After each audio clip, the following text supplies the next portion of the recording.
guys, happy Week Care Wednesday. I hope you're all doing so great. I'm really excited to read chapter 2 today of The Land of Stories, The Wishing Spell. I hope you remember chapter 1. Our main characters, their names are Alex and Connor, and they're twins, but we found out they're really different. Alex likes school a little bit more than Connor does. In the last chapter, we met their teacher, Mrs. Peters, and she mentioned something about a family situation. And that's something that I'm hoping we'll learn about. Something I challenged you to think about is, what is this family situation Mrs. Peters is talking about? What's been going on in Alex and Connor's family? We also learned that Alex loves school and she knows a lot about fairy tales. And so does Connor. We learned that they used to go to their grandmother's house and she'd read them all sorts of fairy tales. So I'm really excited to see what happens. I hope that you're listening and you're having fun and you're using your imaginations.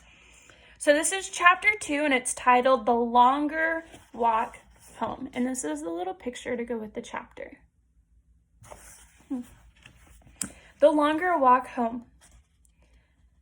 I'm so excited about this lesson, Alex told Connor as they walked home from school. This was something Connor was used to hearing his sister declare, and it was usually his cue to stop listening. So we remember in the last chapter, their teacher at the very end gave them an assignment. They had to pick a specific fairy tale and figure out the true story of it, of how it was originally written. Mrs. Peters made a very good point, Alex continued excitedly, speaking a mile a minute. Think about everything children miss out on when they're deprived of fairy tales. Oh, how terrible for them. Don't you just feel awful for them? Connor, are you listening to me?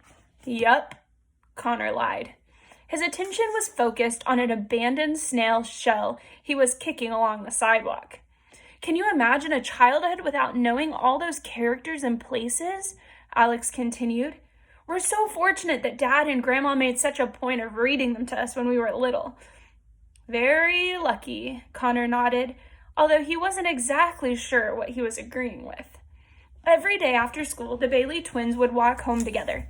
They lived in a charming neighborhood that was surrounded by more charming neighborhoods that were surrounded by another series of charming neighborhoods. It was a sea of suburbia, where each house was similar to the next, but uniquely different at the same time. To pass the time as they walked, Alex would tell her brother everything on her mind. All her current thoughts and concerns, a summary of everything she had learned that day, and what she planned to do as soon as they got home. As much as this daily routine annoyed Connor, he knew he was the only person in the world Alex had to talk to, so he tried his best to listen. But listening had never been Connor's forte. How am I ever going to decide which story to write about? It's too difficult to choose, Alex said, clapping her hands with excitement. Which one are you going to write your paper on? Connor said, whipping his head up from looking at the ground. He had to mentally rewind the conversation to remember what the question was. The Boy Who Cried Wolf, he said, choosing the first fairy tale that came to his mind. You can't choose that one, Alex said, shaking her head. That's the most obvious one. You have to select something more challenging to impress Mrs. Peters. You should pick something with a message hidden deeper inside it, one that isn't so on the surface. Connor sighed. It was always easier to just go along with Alex instead of arguing with her. But sometimes it was unavoidable. Fine, I'll pick Sleeping Beauty, he decided. Interesting selection, Alex said, intrigued. What do you suppose the moral of that story is? Don't make your neighbors mad, I guess, Connor said. Alex grunted disapprovingly. Be serious, Connor. That is not the moral of Sleeping Beauty, she reprimanded. Sure it is, Connor explained. If the king and the queen had just invited that crazy enchantress to the daughter's party in the first place, none of that stuff would have ever happened. They couldn't have stopped it from happening, said Alex. The enchantress was evil and probably would have cursed the baby princess anyway. Sleeping Beauty is about trying to prevent the unpreventable. Her parents tried protecting her and had all the spinning wheels in the kingdom destroyed. She was so sheltered, she didn't even know what the danger was, and she still pricked her finger on the first spindle she ever saw. Connor thought about this possibility and shook his head. He liked his version much better. I disagree, Connor told her. I've seen how upset you get when people don't invite you places, and you usually look like you would curse a baby too. Alex gave Connor a dirty look Mrs. Peters would have been proud of. While there was no such thing as a wrong interpretation, I'd have to say that is definitely a misread, Alex said. I'm just saying, be careful who you ignore, Connor clarified. I always thought Sleeping Beauty's parents had it coming. Oh? Alex questioned him.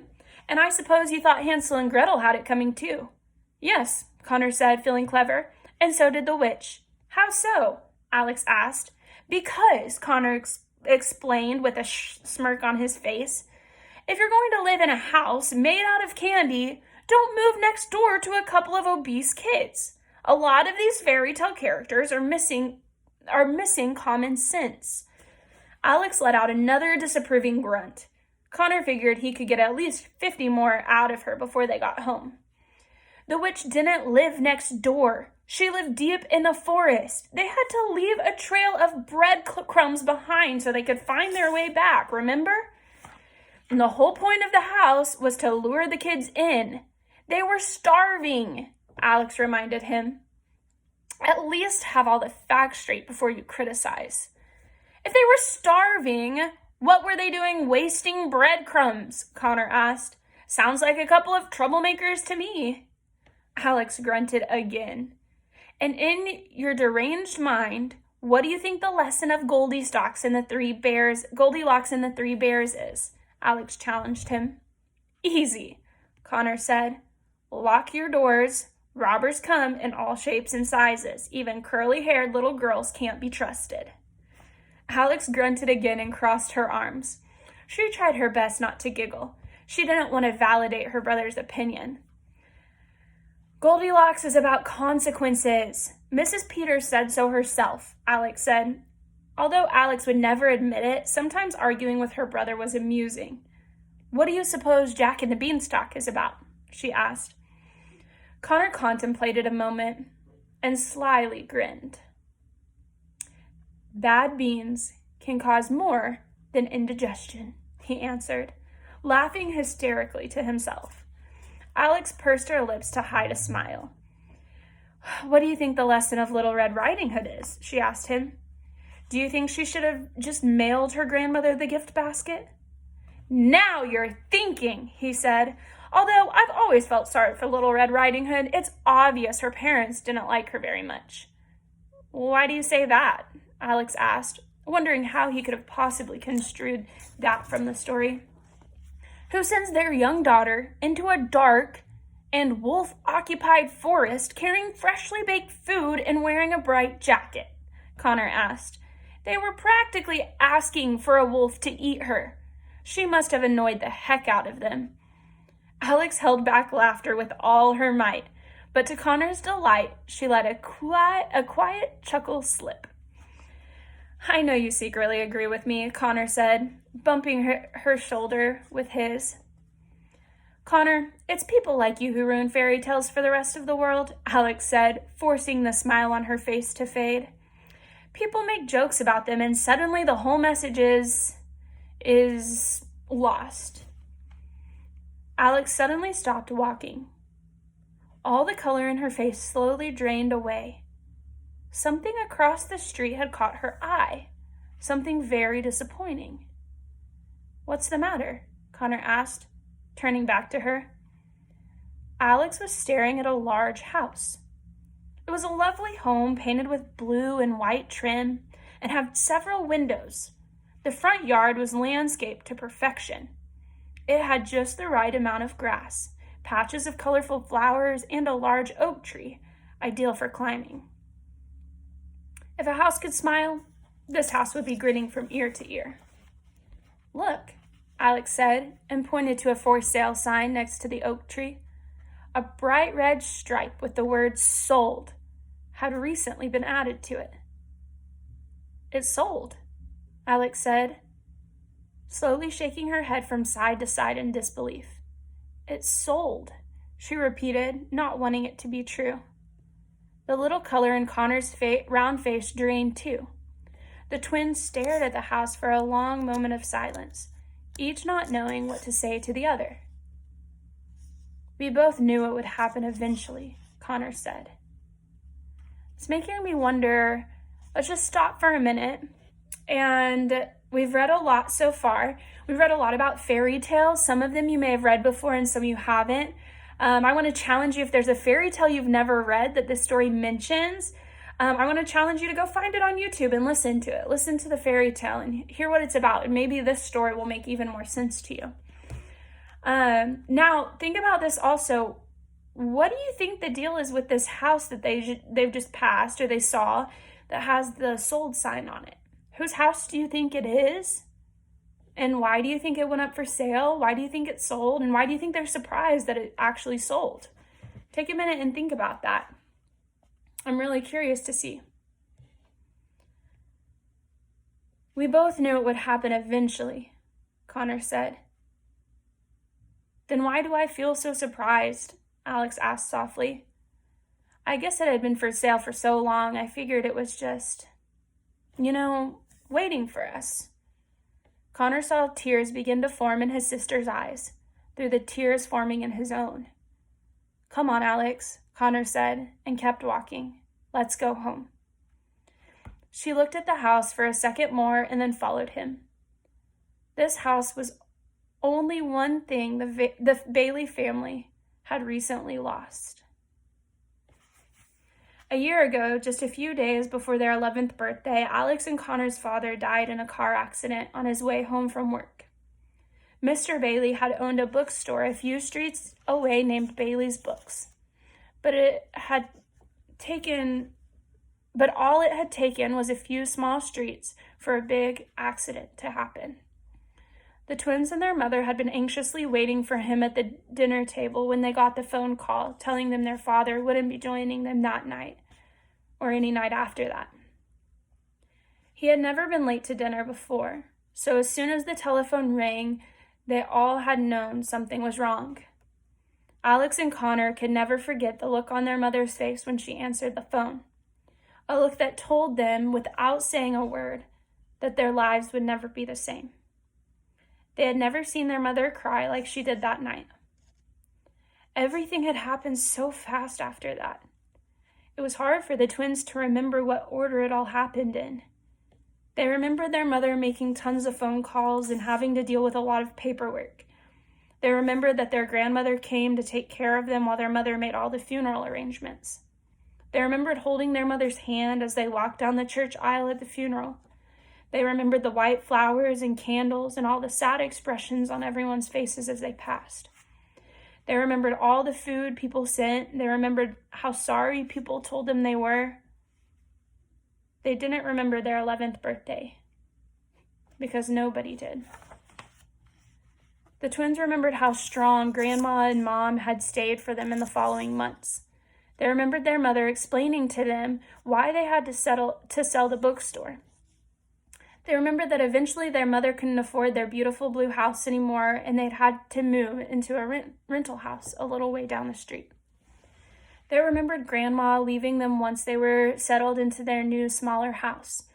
They remembered returning to school and how falsely normal everything appeared to be.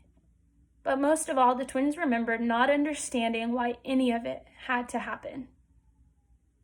A full year had passed, and the twins still didn't understand it. People had told them it would get easier with time, but how much time were they talking about? The loss seemed to grow deeper each day without their dad. They missed him so much sometimes that they expected their sadness to swell out of their bodies. They missed his smile, they missed his laugh, and they missed his stories. Whenever Alex had a particularly bad day at school, the first thing she would do when she got home was jump on her bike and pedal to her dad's store. She would run through the front doors, find her dad, and say, "Dad, I need to talk to you." It didn't matter if he was helping a customer or putting brand new books on the shelves. Mr. Bailey would always stop what he was doing, take his daughter to the storage room in the back, and listen to what had happened. "What's the matter, sweetheart?" he would ask with big, concerned eyes. "I had a really bad day today, Dad," Alex said on one occasion. "Are the other kids still teasing you?" he asked. "I can call the school and ask your teacher to have a talk with them." "That wouldn't solve anything," Alex said through sniffles. "By publicly persecuting me, they're filling an insecure void caused by social and domestic neglect." Mr. Bailey scratched his head. "So what you're saying, sweetheart, is that they're just jealous?" he asked her. "Exactly," Alex said. "I read a psychology book in the library today at lunch, and that explained it." Mr. Bailey let out a proud laugh. His daughter's intelligence constantly amazed him. "I think you're just too bright for your own good," he said. "Sometimes I wish I was like everyone else," Alex confessed. "I'm tired of being lonely, Dad. If being smart and being a good student means that I'll never have friends, then I wish I was more like Connor." "Alex, have I ever told you the story about the curvy tree?" Mr. Bailey asked. "No," Alex answered. Mr. Bailey's eyes lit up. They always did when he was about to tell a story. "So we found out that this family situation has to do with their father passing away, and then them losing their house that they lived in and having to move into a smaller house. And now it's flashing back to when their dad was alive and Alex was having a conversation with him. So now we're going to hear the story that Mr. Bailey has to tell." "Well," he started, "one day when I was very young, I was walking around the woods and saw something very peculiar. It was an evergreen tree, but it was different from any other evergreen tree I'd ever seen. Instead of growing straight out of the ground, its trunk curved and wound in circles like a large vine." "How?" Alex asked, utterly entranced. "That is impossible. Evergreens don't grow like that." "Perhaps someone forgot to tell that to the tree," Mr. Bailey said. "Anyway, one day, the loggers came and cut down every single tree in the area except for the curvy tree." "Why?" Alex asked. "Because they figured it was unusable," Mr. Bailey answered. "You could never make a table or chair or a cabinet out of it. You see, the curvy tree may have felt different from the other trees, but its uniqueness is what saved it." "Whatever happened to the curvy tree?" Alex asked. "It's still there today," Mr. Bailey said with a smile. "It's growing taller and curvier every day." A tiny smile grew on Alex's face. "I think I get what you're trying to tell me, Dad," she said. "I'm glad," said Mr. Bailey. "Now all you have to do is wait for the loggers to come and chop down all your peers." Alex laughed for the first time all day. Mr. Bailey always knew how to cheer her up. It took the twins twice as long to walk home since they'd moved into the rental house. It was a boring home with brown walls and a flat roof. Windows were few and the front yard consisted only of a plain grass lawn, and that was barely alive because the sprinklers didn't work. The Baileys' home was cozy but cluttered. They had more furniture than they had room for, and none of it matched the house because it was never intended to. Even though they had lived here for more than half a year, unpacked boxes were still lined up against the wall. None of them wanted to unpack them. None of them wanted to admit they were staying as long as they actually were. The twins immediately went up the stairs and into their separate bedrooms. Alex sat at her desk and stared at homework. Connor laid on his bed and started a nap. Alex's bedroom could have been mistaken for a library if it weren't for the bright yellow bed tucked away in the corner. Bookshelves of all heights and widths lined the room, holding everything from chapter books to encyclopedias. Connor's bedroom was more like a cave, in which he appropriately hibernated whenever he could. It was dark and messy. Patches of carpet could be seen in between piles of dirty clothes. A half-eaten grilled cheese sandwich rested on the floor and had been there for too long for anyone's peace of mind.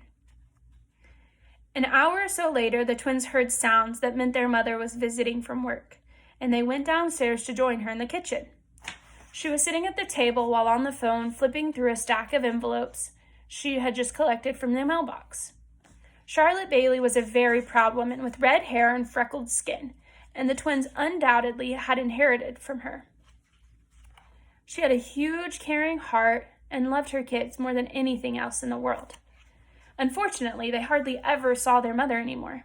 She was a nurse at the local children's hospital and was forced to work constant double shifts to support the family since her husband passed away.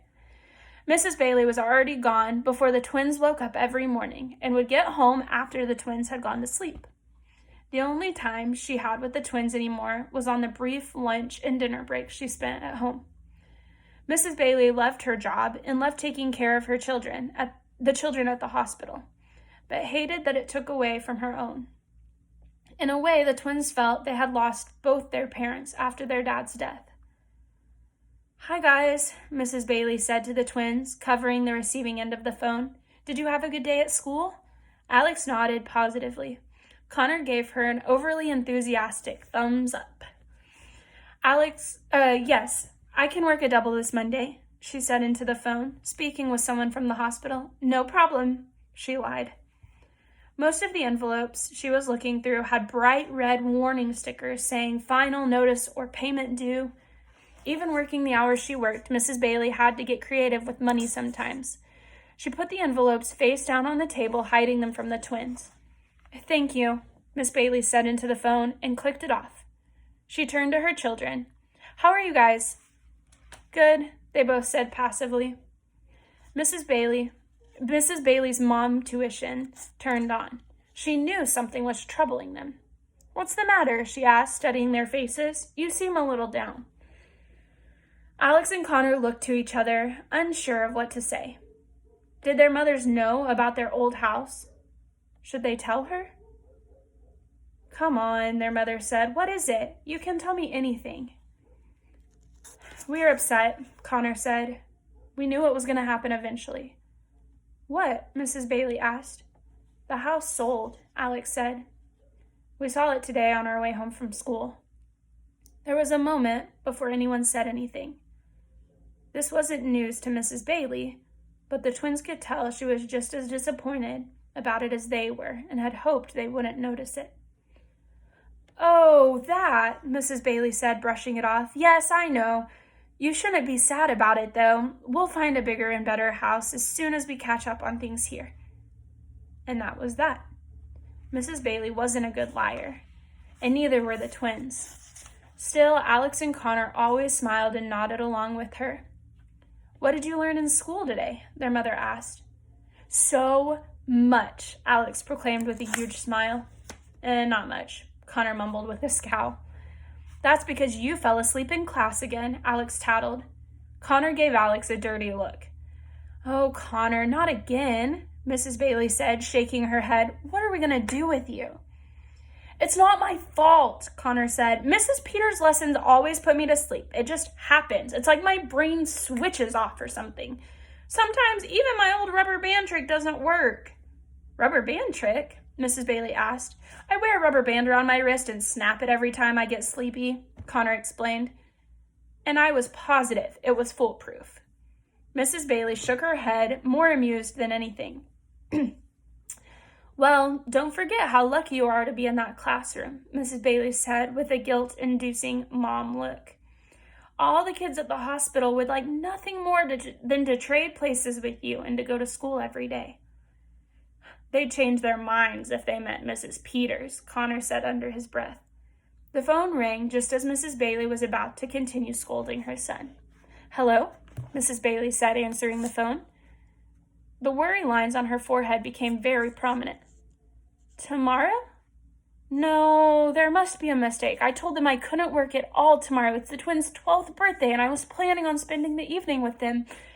Connor and Alex looked at each other with the same surprised expression. They had almost forgotten they were turning 12 the next day. Almost. "Are you positive there's no one else who can cover it?" Mrs. Bailey asked, her voice more desperate than she wanted it to sound. "No, I understand." "Yes, Of course. I'm aware of the staff cuts. See you tomorrow. Mrs. Bailey hung up the phone, closed her eyes, and let out a deep, disappointed sigh. I've got some bad news, guys, she told them. Looks like I have to work tomorrow night, so I won't be here for your birthday. But I'll make it up to you. We'll celebrate when I get home from work, the next night, all right? That's fine, Mom, Alex said cheerfully, trying to make her feel better. We understand. It's okay, Connor added. We weren't really expecting anything special anyway. The situation made Mrs. Bailey feel like the worst mother in the world, and their understanding made her feel even worse. She would have much rather watch them throw a fit or get angry or show any emotion appropriate for their age. They were too young to be used to disappointment. Oh, Mrs. Bailey said, fighting back the sadness inside her. Great, then we'll have dinner and get a cake and have a nice night. Now I'm just going to go upstairs for a minute before I head back to work. She left the kitchen and hurried up the stairs and into her bedroom. The twins waited a beat before climbing up the stairs to check on her. They peered into their mother's bedroom. She was sitting on her bed crying with rolled up balls of tissue in both her hands, talking to a framed photo of her late husband. Oh, John, Mrs. Bailey said, I try to stay strong and keep our family going, but it's really hard to do without you. They're such good kids. They don't deserve this. She quickly dried her tears once she felt the twins watching her. Alex and Connor slowly walked into her room and sat on either side of her. I'm so sorry for everything, Mrs. Bailey said to them. It just isn't fair that you've got to go through all of this at such a young age. It's going to be okay, Mom, Alex said. We don't need anything special for our birthday. Mrs. Bailey put her arms around them. When did you two become so grown up? She asked them with watery eyes. I'm the luckiest mom in the world. All their eyes fell on the photo of Mr. Bailey. You know what your dad would say if he were here? Mrs. Bailey asked the twins. He'd say, right now, we're living in an ugly chapter of our lives, but books always get better. The twins smiled at her, hoping that this was true. And that's the end of chapter 2. It was kind of a long one, but really, really good and really important. Now we know what the family situation is, or at least a little bit of it. And we know more about the twins. We got introduced to a new character, their mother, and got to see a little bit of what they're going through as a family. I'm going to post some activities with this chapter like I have before. I would love if you would complete the activities that go with it. It's just going to help you get even more out of this book. I miss you all. I love you. I care about you. And I hope that you have a great Wednesday. I'll be back tomorrow with chapter 3. In chapter 3, I'm just going to give you a little sneak peek. It's called A Birthday Surprise. So I'm excited to see what happens on their birthday. Bye, guys.